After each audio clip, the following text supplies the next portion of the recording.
Hello, hello.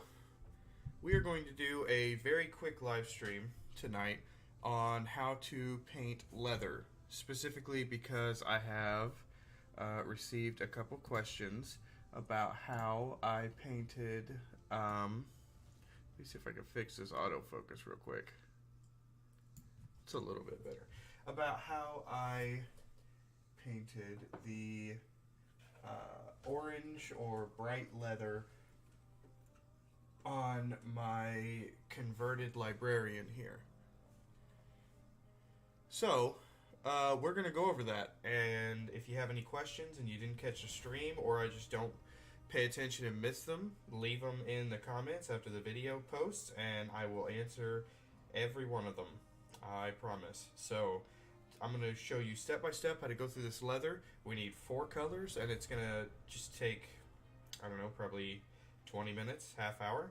So, I was looking for a good canvas to showcase this on, and I think that this might be our best option here. I'll just make this little banner leather. And so the first thing that we want to do is establish light.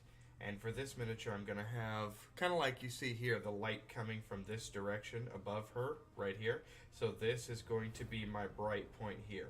And I'm going to make these 2 ribbons a different color, but I'll show you the leather recipe on the surrounding bits. So, as mentioned before, we're going to need 4 colors to make that happen.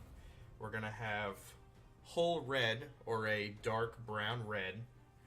We're going to then move into deep brown, or just an orange dark brown. Any orange dark brown will work. We're going to highlight that up in several stages with an ice yellow or just a pale yellow. And then for the darkest portions, we're going to shade back down with a thinned down, very dark, saturated brown. So, to get started, we are just going to take some of this, and we're not going to thin it down too awful much. You can see it has water in it, but it's still relatively thick. So we're just going to come in here, and all of our light areas, we're going to come in here, and we're going to put some paint on. And I want you to notice that I'm leaving areas of black. And that is to create interest whenever we start to do the highlights. Those areas of black will stand out. So you don't have to worry about getting an all-over coat in this first step.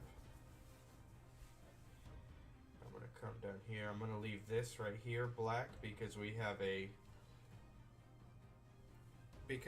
a shadow from this area. Our light, again, is coming down from the top, so we're going to have a shadow underneath. So I want to leave that black down there, kind of like so. I want to fill this in. You see how I'm just leaving little black patches and areas? That's what I'm talking about. So let's go ahead and come up here and let's fill this in. We're gonna have that up there is pretty much all going to get a good saturated bit of brown to it. And then as we get towards the bottom of this oh my gosh, the banner. And then over here, the stuff at the top is going to get a decent amount of light, but once we come down here, we just want to follow this line. And that's pretty much it. We want to do the corners over here, but for the most part, this over here is going to stay relatively dark. So we want to do our edge here. But we want to leave a large majority of that black.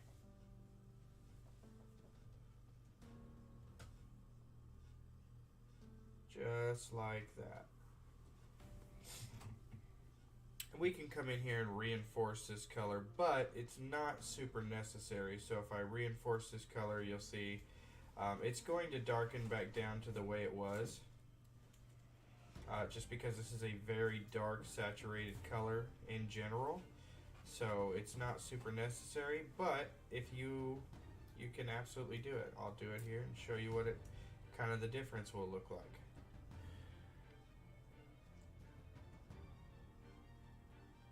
Okay.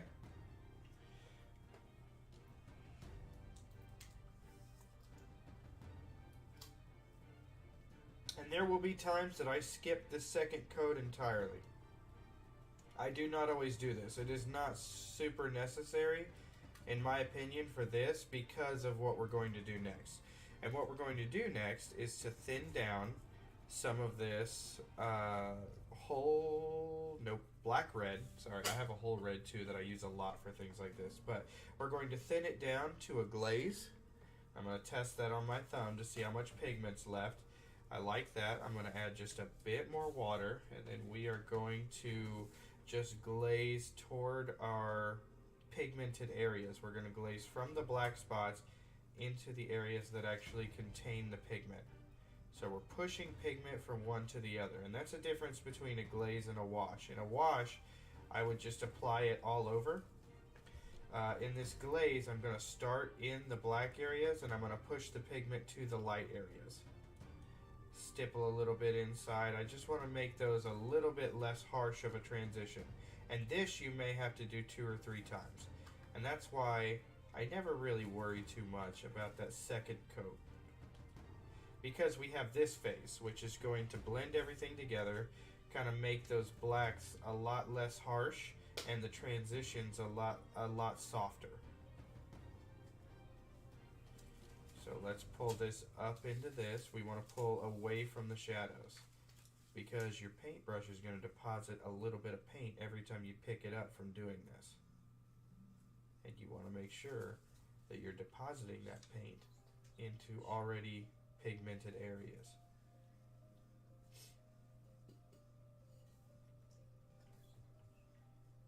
See, already we've got much softer transitions. You can see just how quickly that works. You don't have to be rough with it. You do have to be patient.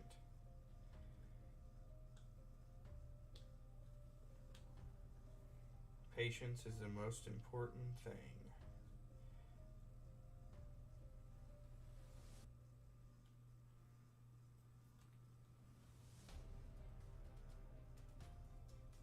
Goodness, I feel like I'm chasing this thing everywhere. That is not a super strong connection point.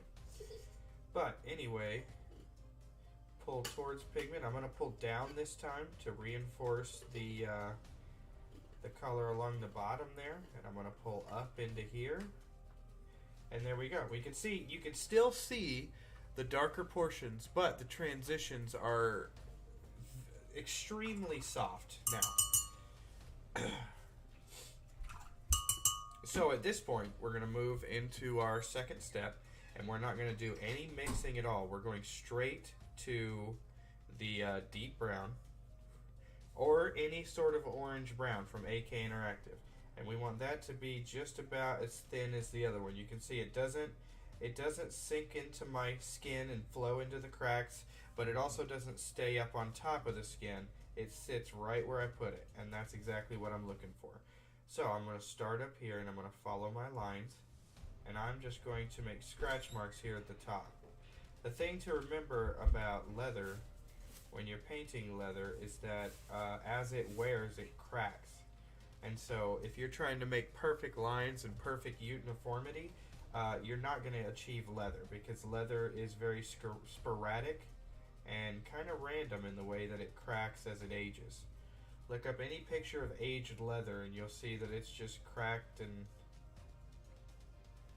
split all over the place. So, I like what we've got going on here.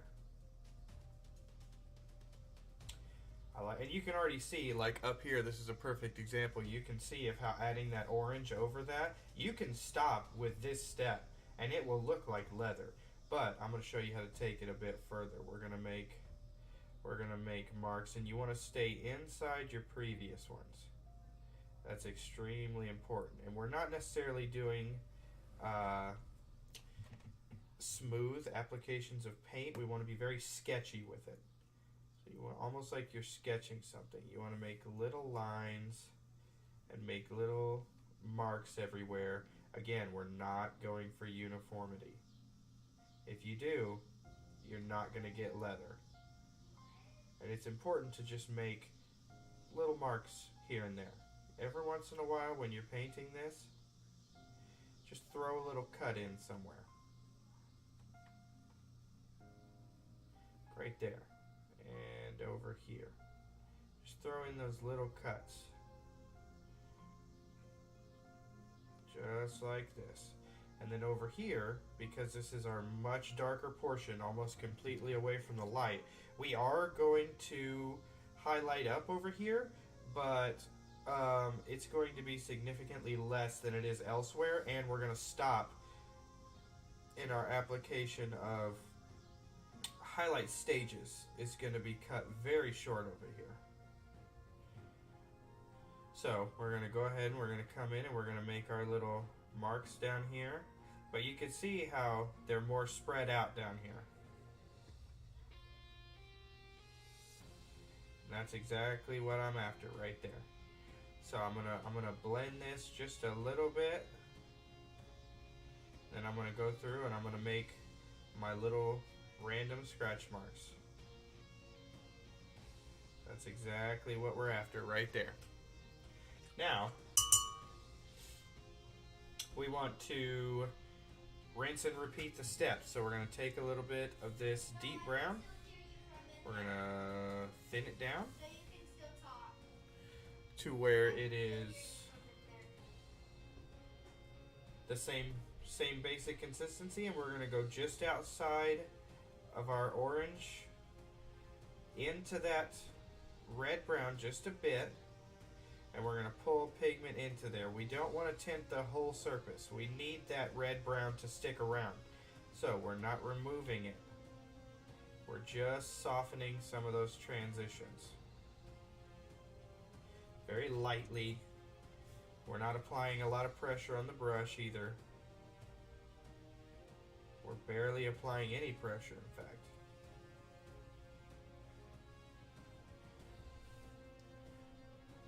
Pull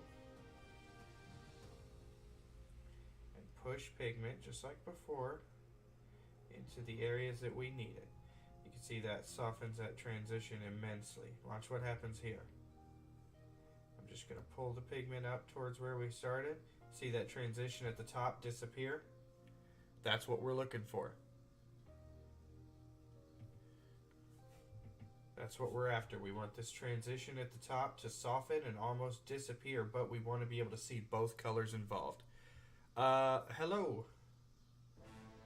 And then I want to pull pigment down into here without removing my shadow color. And we're going to do the same here. But this is probably the last highlight that this is going to get. We'll pull a little bit of pigment down into here.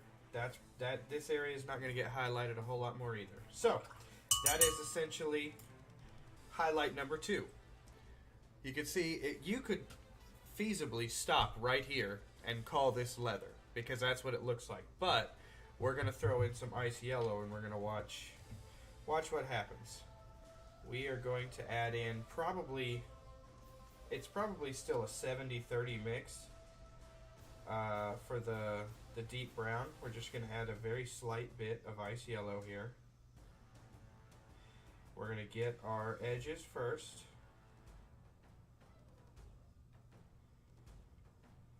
So let's go ahead and do that.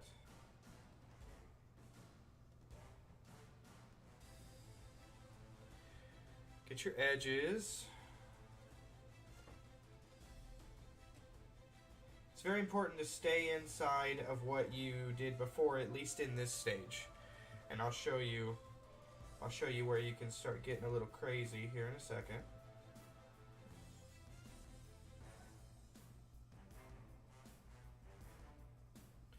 So let's outline that.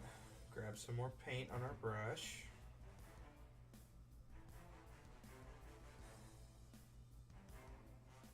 And even though we're not going to highlight this anymore, we still need to highlight the edges over here, because we still want that to, we still want it to be very visible and very separated from the shadow. So we still need to highlight over there. Now that we've got that done, let's go ahead and highlight the bottom of that. Now that we've got that done, we're going to repeat the steps that we did before. So I'm going to come in and I'm just going to make little scratch marks inside of our previously orange area. And I'm going to do that over here, make little scratch marks, but I'm making them smaller. See, I move my brush very fast and I touch very lightly. And I just make the same little random scratch marks from time to time that we made before. Right there and right there. And then I'm going to put a little bit of pigment down here. Run a scratch there. See the difference that makes between here and here? This area and this area have not been highlighted like this area has. And there's a huge difference between them. So now we'll come up here, we'll put a few scratch marks here, and I'll follow this line. Because this is a crease in the leather. Now this area down here is not going to get this treatment, but this guy up here is. So we will go ahead and we'll make our little highlight scratches on this side. Okay, I'm going to put just a few down here. Alright. Now that's highlight number 2. And what I'm going to do different this time is I'm actually not going to glaze in our transition like we did last time. I want it to stay just like this. So I'm now going to probably a 50-50 mix of your dark orange, dark brown orange, and your pale yellow. You can see the difference there over the last color. And I'm still going with the same thickness of paint. This is not like working skin where every layer you want to thin your paint more and more. Because we want these sketch marks, we can leave our paint the same consistency pretty much the entire project, except for the glazing aspect of it. But again, we're just gonna make our little sketch marks. We're gonna see, look at that difference there. And because we left the black when we first started, we have this extremely hard transition from pale orange now to the black and to the dark brown, and that is giving us some very, very good noticeable contrast, and that's what we're after. Just like that. And now we'll highlight our light area. Remember that the light is coming from here. It's coming from above her head here, so this is my point of interest for this particular banner. So I'm going to make a few scratch marks, and I'm going to go outside the lines here on a couple of them. That's important. We need to make random scratch marks. So I'm going to highlight that area, just make some scratch marks there, highlight the tip here, come down here and put a few highlights on this side, and then I am not going to go all the way to the top this time. I'm going to come about halfway down where we get some light, make some scratch marks in there. I might put 1 or 2 bright scratch marks in there, but I don't want to mess with that too much. This over here, inside my lines. Perfect. I like what's happening here. Just brighten that up a little bit. And then I want the top of that to be kind of more noticeable. And I want to run sideways across here. I want to kind of bring out that area. There we go. Okay. So you see the difference from our light point here to our dark point? This still reads as leather over here. If I cover this with my thumb, you're still looking at leather in this area. But now, look, with that contrast, it looks absolutely fantastic, and that's the difference. That's why we leave the black when we first get started. Now, we're going to go ahead and we're going to go up in contrast one more time. We're going to go probably a 60-40 mix, with it being 60% of our brown color.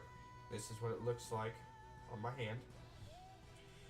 So let's go ahead and we're going with thinner lines this time. We don't want the fat highlight on the edge if we can help it. If you get it, it's not the end of the world, because like I said, it's leather, it's organic, and nothing organic is perfectly smooth. We want to highlight this up here.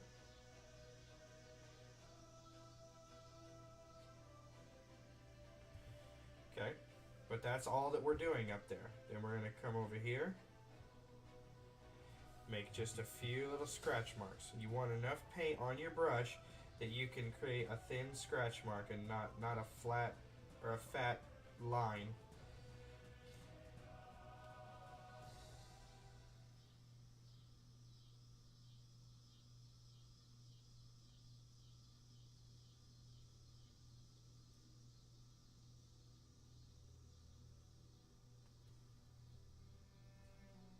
Alright.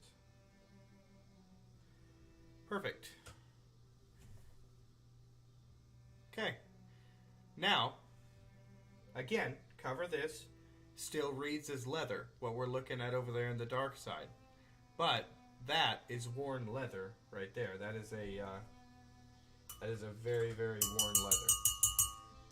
And normally, like I said, I would take some of this Rhinox hide and I would push it into the crevices, but just the way that this turned out here with the black, I'm actually not going to mess with that at all.